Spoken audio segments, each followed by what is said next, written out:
imagine those companies that deliver groceries, like Uber Eats, I think, Lyft. I don't know who delivers groceries. I don't use delivery grocery services.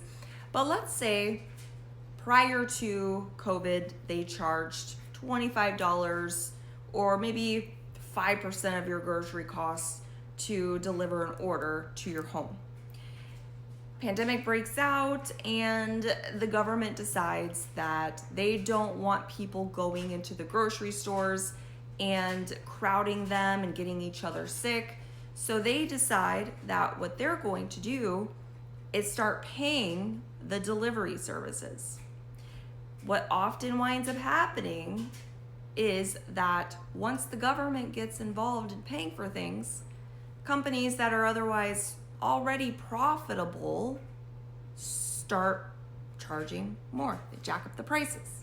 So let's say these companies now, rather than $25 for a delivery or 5% of the total cost of groceries or whatever it was, they now decide that they're going to charge $250 to deliver an order of groceries, or 30% of the total grocery price or something like that.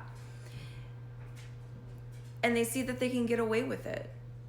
And so then they start the next year charging $300 a month or a delivery, or 35%. The next year now they want $400 or 40%, and so on. But the government says they'll continue to let the person using the service pay $25, or maybe when it increases $30 or $35. And then that percentage rate just slightly a bit more, and they'll pay the difference. So from our perspective, the people using the service, things still appear affordable. But those companies are making crazy amounts of money, and the people that are possibly not even using the service are funding it through their tax dollars. So now these companies have so much money because they were profitable before at the lower rates, but now they're like super fucking profitable. And they decide they're gonna go after the party that tends to be a little bit more seemingly on the side of the people. They want to make things affordable for the people. And so they go to that party and they're like, hey, I know that these kickbacks or this subsidy is set to end at some point. We want to pay you, i.e. fund your campaign, X amount of money, and in return, we want to be your primary platform. We want you to fight to keep these kickbacks. That's my Furbo. It's making noises. But we want to pay you to continue to fight for these subsidies to stay in place. Then, hold on. Okay, I was too distracted to continue, but it stopped now. So then, at some point, it's time to renegotiate these subsidies, these kickbacks, and now we're all kind of like left looking at the situation, and it's like, why in the fuck are we paying millions, billions, trillions of dollars or whatever for people to have their groceries delivered when they could just go get them themselves? And so then the government decides we're not going to do that anymore.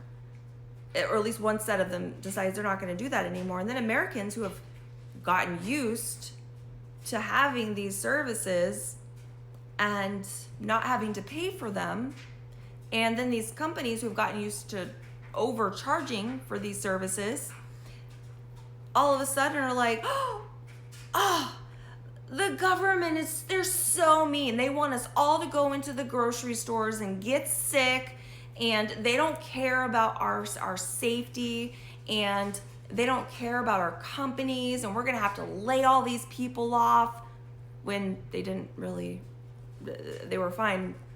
They didn't actually even start paying their people anymore anyway, or hiring any more people, because their CEOs were, you know, and their stockholders were taking crazy amounts of salary, like they were getting $40 billion in fucking, or whatever. Anyways, like, it's crazy. That's basically what has happened. That's basically what's going on. We're all fucking crying that this service is now so expensive, but it got so expensive because the government was paying for it, and it never was cheap because the taxpayers were funding it. That's basically what's happened. So these subsidies need to end. The healthcare companies need to be regulated either through an open market where the citizens, the customers, say, we're not fucking paying that. And so the health insurance companies need to maybe not pay their CEOs $20 million a year in salary, or banking $25 billion in profit per company, and bring their prices down. Or the federal government needs to regulate these companies and say, you're not charging mortgage payments a month for a contingency plan health insurance premium. That's insane. So take your pick. Either the American people are going to regulate you or the federal government's going to regulate you. But you're not doing this anymore because we're not paying for it. That's basically what needs to happen.